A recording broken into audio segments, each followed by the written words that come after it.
When I look back at my own family, it seems different generations had pretty different expectations for marriage. Marriage is like a car, Frank says. To keep running smoothly, it's got to keep getting the fuel that makes it start and go in the first place. I love my grandparents on both sides, but I'm not really sure that they loved each other. People have to go on liking each other in order to live together. It's not that they weren't worthy of love. They were both good people. They worked hard, one pair on a farm and the other running a restaurant. They provided for their families and took care of each other when they were sick. But love? To be honest, I never saw that. And from what my parents have said, they didn't either growing up. But he wasn't looking for a miracle. He was looking for a wife. My grandparents' marriages, like many at the time, were arranged. And love didn't seem to be part of the picture.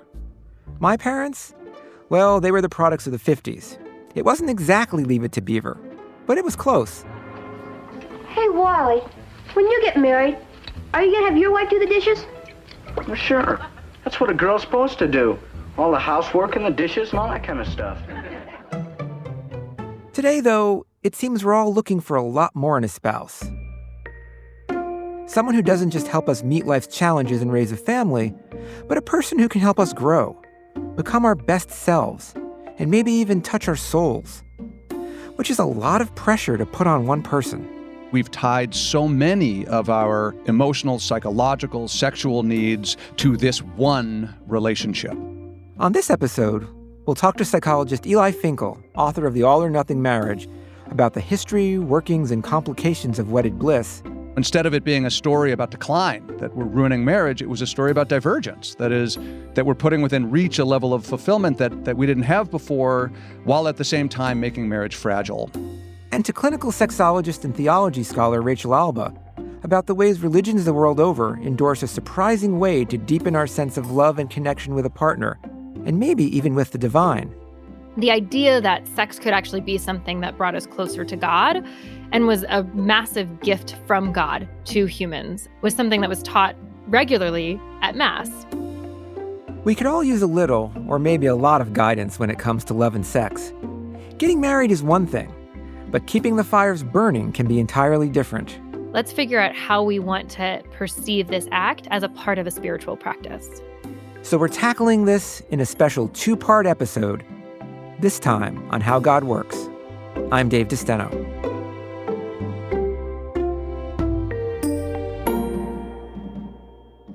So I have pretty different examples of marriage, from my grandparents' transactional one to my parents' 1950s sitcom version, to my own, where I have to say that my wife is my best friend and someone who makes me a better person. It's a pretty major shift in just 3 generations. But people have been getting married much longer than that. So how have these changes come about? And which version of marriage is the right one? It used to be that people didn't look to marriage for personal fulfillment. Certainly it was nice if you loved your spouse, if the sex was good. These were valuable perks. Eli Finkel is a social psychologist who runs Northwestern University's Relationships and Motivation Lab and is one of the nation's leading marriage experts, at least on paper. My wife, Allison, thinks it's hilarious that I'm a marriage expert. So I think she thinks I do a solid job, but the idea that I would be held up as some sort of marriage expert is laughable, and she knows it more than anybody else.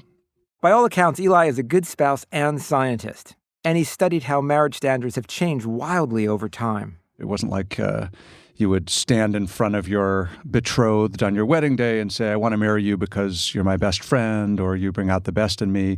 Marriage was an institution that was literally about food, clothing, shelter. You had your individual farmhouse. That was the unit of economic production. Nobody kissed somebody goodbye. And if you guys didn't have an effective marriage, you really struggled to stay warm in the winter and have enough food to eat throughout the year. So in some ways, it was more of a business partnership or a cooperative endeavor. That's right. More workmate than soulmate. And so how did we get to where we are now? Really, the economy changed, and consequently the culture changed. So as we shifted from an agricultural to an industrial economy, we had a pretty significant set of changes to the way our social institutions worked. And one of the big ones was the rise of urbanization. cities started to serve as magnets that dragged people from other countries, from the countryside. And so for the first time ever anywhere, young people were economically and geographically independent of their families, independent of their parents, which gave them a lot of freedom and autonomy that didn't exist in earlier generations. And they had a lot of thoughts about how they wanted to use that newfound freedom. And one of the thoughts was that they wanted to marry less out of a sense of obligation. And in particular, they wanted to marry for love. And you ended up starting around, say, 1850 or so and up through the 1950s, the primary ideology or vision that Americans had about what marriage was about was that you really wanted to marry for love. But how well does it work? Yeah, I mean, that's sort of the $64,000 question. For a while there, love was the predominant one, and circa 1950s, it met its zenith. We can't fail to find happiness together in this wonderful world of today and tomorrow. Finally, after many generations of Americans hoping for a vision of marriage, Imagine a home of our own. there was a breadwinner, homemaker, love-based Made approach. of smiles and love, of hope and cheer. A home safe against trouble and loneliness. Where, he went off and lived in his sphere and brought home the bacon, and she lived in her sphere and cooked the bacon and raised the kids. And you'll do this, and I'll do that. And we'll never want it to be any other way again, ever, for the rest of our lives. And they loved each other. They cherished each other. This had been the vision. And then finally, in the post-war era, large numbers of Americans were able to live that dream. There was a 30-year period there after World War II where a high school-educated boy could get his degree, get a union card, and legitimately support a family of 5 in the suburbs there for a while. An extremely attractive idea that young men have proposed since time immemorial. But how valid is it in our time, in America today? After we got to this vision, finally, like large amounts of Americans are able to live that life, we ended up pretty disappointed. The dream of a home of your own, when you go looking for it, can turn into a nightmare. There was something stifling about that vision of marriage, where she had a very strict set of roles and he had a very strict set of roles. And that institution, that version, shattered too. Yes, everyone's going a go-go. Here comes a way-out threesome to make wedding bells peal with laughter. That's the 1965 Sinatra and Dean Martin film. Marriage on the Rocks. Meet Dan Edwards, the conservative type, a real square. I don't have to be romantic. I am married. I'm not sleepy. Oh, well, you want to talk? No, Dan, I don't want to talk. Well, we can't watch television. The set's in your mother's room. An entertaining comedy for the time? Sure.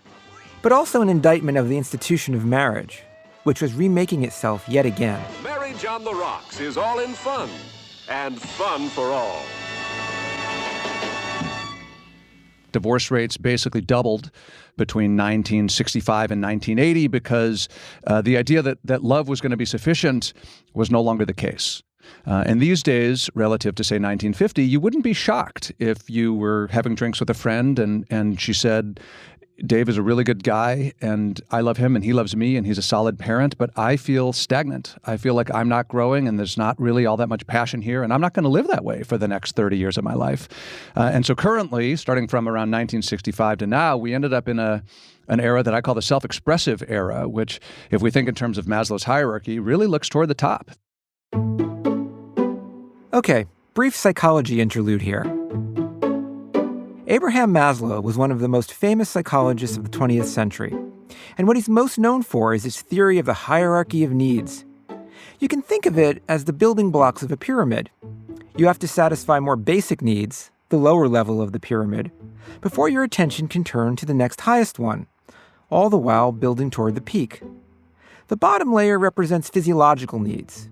You need to eat, you need to sleep, etc. Next comes safety. You need shelter, a job, some savings. Next, love and belonging. You need family and friends with whom you can connect and enjoy what life has to offer. In other words, you want to love and be loved. Then comes esteem. You want to feel respected and achieve your professional goals. And finally, at the top of the pyramid, sits self-actualization. It's a desire to reach your full creative potential, to find and exalt in your true self, what you're meant to be. And it's there, right now in American society, that Eli sees our expectations for marriage sitting. Sure, we want love, but we've moved our hopes for marriage up the pyramid to meeting our needs for self-actualization, too. We're looking for the marriage not only to continue to fulfill these love-based needs, but increasingly these more idiosyncratic psychological needs like living in accord with our true self, like having an authentic life. We want marriages that make us do those things in addition to the love stuff. But with those rising expectations comes rising demands on a relationship. Are we asking too much? It's true. We have thrown a tremendous amount of psychological responsibility on this one relationship. It didn't used to be that your spouse was also supposed to be your best friend and your primary intellectual sparring partner and all those roles. Like, you had different people for those things. On the other hand, we don't look to our marriage these days for literal survival, for literal food production. And so there's a real sense in which we're asking less. So does that mean we should just lower our expectations? Well, not exactly. It's not the easy point that I thought I was going to make, which is that we shouldn't expect so much. That's the easy version of how to manage your expectations in relationships to be happier. And that logic is bulletproof. What that logic fails to appreciate is that high expectations are also motivating. The reality is that having high expectations can push us in the direction of a deeper sort of connection. And that's otherwise we accept mediocrity. Yes.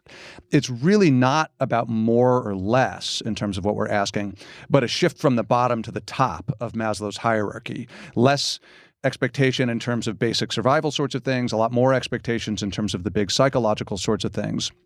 But because Maslow tells us that it's really those higher expectations where you get this profound sense of richness and meaning and purpose, I ended up with a different conclusion that I thought, which is not we should ask less, but that asking more is terrific as long as we have calibrated these things to what this particular relationship can really deliver. I believe that the optimal relationships really are a blend. That is, we should figure out where the two of us have compatibilities and strengths and really lean in hard to those. And at the same time, we should give some thought, like, where is it that we just aren't very good together? And figure out, are we okay letting go of that? Are we okay saying, you know what, I wish we were better about these certain things. We're not very good at those things. Let's lower our expectations about those things. Because high expectations, when things don't go well, yields disappointment, frustration, anger, and so forth. So instead of it being a story about decline, that we're ruining marriage, it was a story about divergence. That is, that we're putting within reach a level of fulfillment that we didn't have before, while at the same time making marriage fragile. And once you get to that, you realize that there's a set of things we can do now that we're aware that we're in this era of the all-or-nothing marriage that can improve our relationship, that increase our odds at getting the all marriage. Marriage isn't a one-size-fits-all. It's a partnership. And like in any partnership, you have to work with what each partner has to offer. But that doesn't mean if you want to find a deeper sense of connection, joy, and meaning with your soulmate, you can't make it happen. There are tools. There are ways to move the relationship to the next level if you both want to. We have some power, some control, some influence, some ability to work at the relationship, to set aspirations, to make the relationship better, which means that there are two things that we can move. Not only how happy we feel, not only what our expectations are, but that the experiences themselves can become better.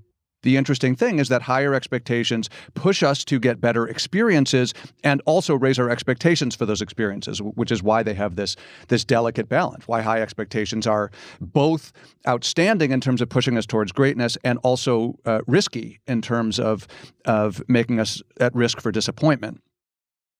But like any good behavioral scientist will tell you, to reach goals, you need strategies. And you need research showing those strategies work. Take this one experiment by Amy Muse, where couples did a series of activities together. She's done some research where they randomly assign people to do activities that were comfortable together, so say watching Friends reruns or whatever, or in another condition, to do activities that are novel and unusual. And she found that both types of activities, comfortable activities and these novel and exciting activities, increased the feelings of closeness to your partner. So, hey, more evidence that date nights are good.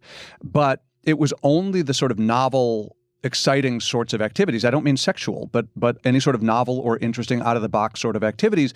That sort of activity not only makes us feel closer together, but also increases our feelings of sexual desire. But what about emotional connection? Is there a love hack for that?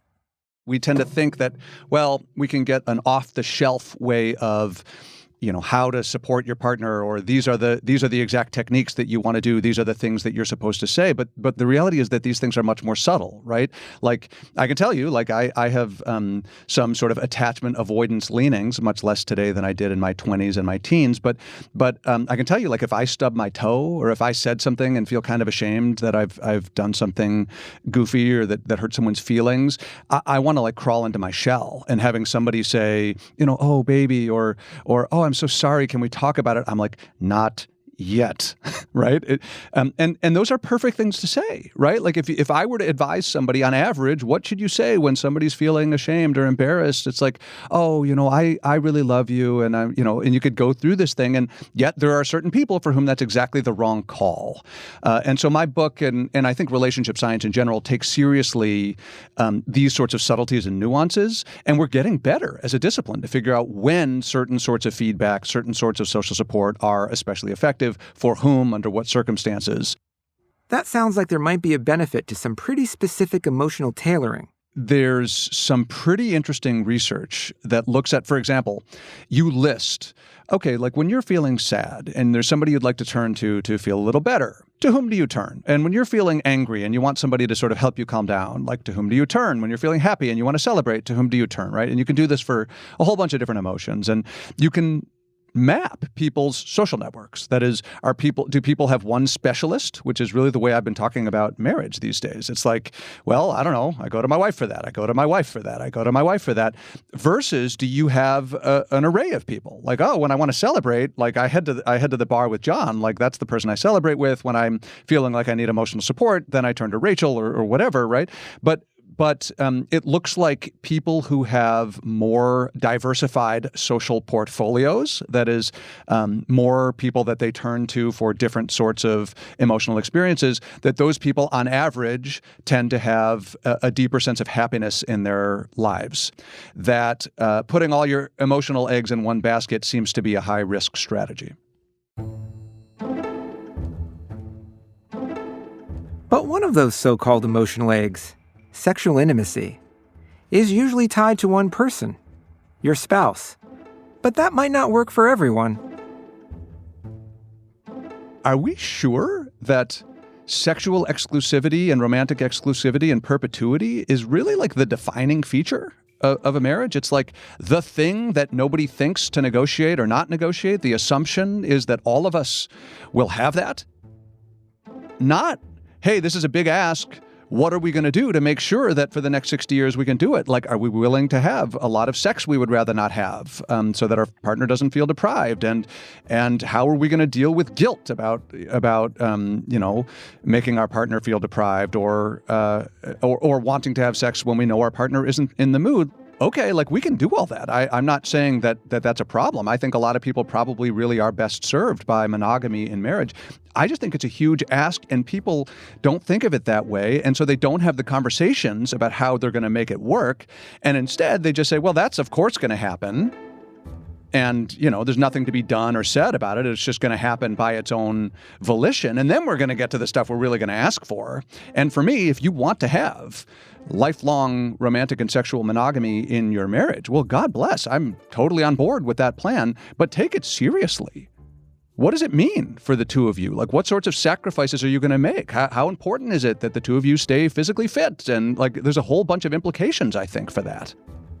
I think it's reasonable that people have a conversation that says, look, if God says this and it's my moral code, then of course it's non-negotiable and you do that. But if you're just interested, like, well, what do the data show? Like, what are the psychological consequences of people who opt in to a non-monogamous, consensual, non-monogamous norm versus a monogamy norm? And in general, there doesn't seem to be any difference.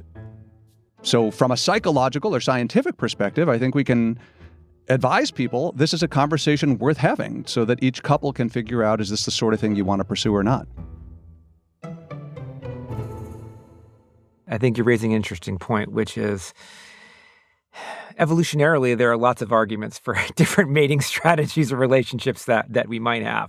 But for a lot of societies, monogamy tends to be the thing that we fall into. And so religion as a social institution tends to enforce that. But what's interesting to me is you see lots of ways that they then try and make up for that. So in Judaism, there's a Torah commandment known as the Ona, which obligates a man to provide pleasurable sexual intercourse to his wife on a regular basis, assuming she desires it. So if she is one of those people who you said, yeah, then it's fine. You're relieved, even if they already have children, or even if they're incapable of having children. And so it really is about the pleasure. And building those bonds. On average these days, it's highly important because that's one of the aspects that we view as sort of defining of high-quality marriage these days. But I would like to underscore again that is not because Moses brought that down from Mount Sinai that said, like, a defining feature of a good marriage is that you have hot sex for 50 years. That is something that we have decided culturally is going to be a big priority. So yes, on average, it's a really big deal that people feel a sense of emotional and sexual connection that's related to their sexuality. But while we might prize it now in relationships, it's not the case that enjoyable sex didn't matter before. Like Eli says, it's more about evolving expectations of marriage. When basic survival was harder, more basic needs had to be met first. Finding food and eking out a living took precedence. But sex always remained an important source of pleasure and a powerful way to find connection. Connection not only with a person you love, but for some, perhaps even with something greater. And that's a reason why intimacy can be so intertwined with religion, and even expressing and experiencing your selfhood.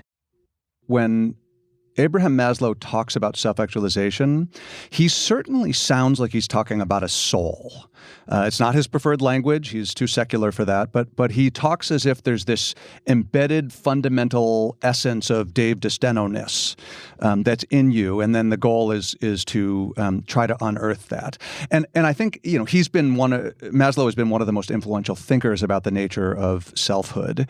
And I think that one of the reasons why his ideas really started to take off, I mean, they dated from the 30s and 40s, they really took off in the 1960s, is that they formed a reasonable substitute for many people for the declining role of religion. That is, religion was a meaning system, and still is, of course, for large majorities of people in the world, but as religion has taken a less and less central role in the life of Americans, and I think there's no doubt about that, the role of the self has become increasingly sacred. And that's why things like authenticity have become so important. And that's why it used to be like shameful that you got divorced. And now it's kind of shameful if you stayed in a relationship where you couldn't really be true to yourself, is that we've seen this rise of selfhood. And I think the reason why the authenticity has taken on this moral dimension is that humans have this need for something that I, for lack of a better word, I think we can call spiritual, moral, connecting to something bigger. And so I think that we have incorporated this sense that we have an essence and that maybe not a soul, maybe not be given by God, but we have an essence and that it is our responsibility to live in accord with this essence. And that seems for many people to serve as at least a partial replacement for the role that God and religion would have played some generations earlier. Toward the end of his life, Maslow's thinking did take a turn toward the spiritual, though. In his final years, long after he first developed his hierarchy of needs, he added an additional one. Self-actualization was no longer at the top of the pyramid. The pinnacle was now self-transcendence, a state of ecstasy, wonder, and awe, a feeling of deep connection with the universe and everything in it, a kind of mystical experience in essence. Now, Maslow recognized that this last step wasn't for everyone, but for those who sought it, it could lead to a peak experience, even a spiritual one. And strange as it might at first seem, many religions recognize the fact that sex can be a way to get there, meaning that our romantic relationships might not only help us actualize ourselves in these days of the all-or-nothing marriage, but even touch the transcendent, if we handle them right. But doing that depends on a different understanding of how sex and spirituality intertwine. One that sexologist and religion scholar Rachel Alba suggests envisions sex as a type of worship rather than a carnal sin. Can I see the divine in this person in front of me and worship them as though they are divine, because ultimately they are an incarnation of the divine, just like everything else in the world is. Join us next time as we continue to explore the spiritual side of romantic love on How God Works.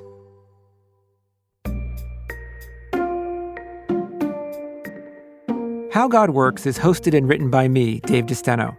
Our senior producer is Josie Holtzman of Future Projects. Associate producer is Sophie Eisenberg. Our executive producer is Genevieve Sponsler.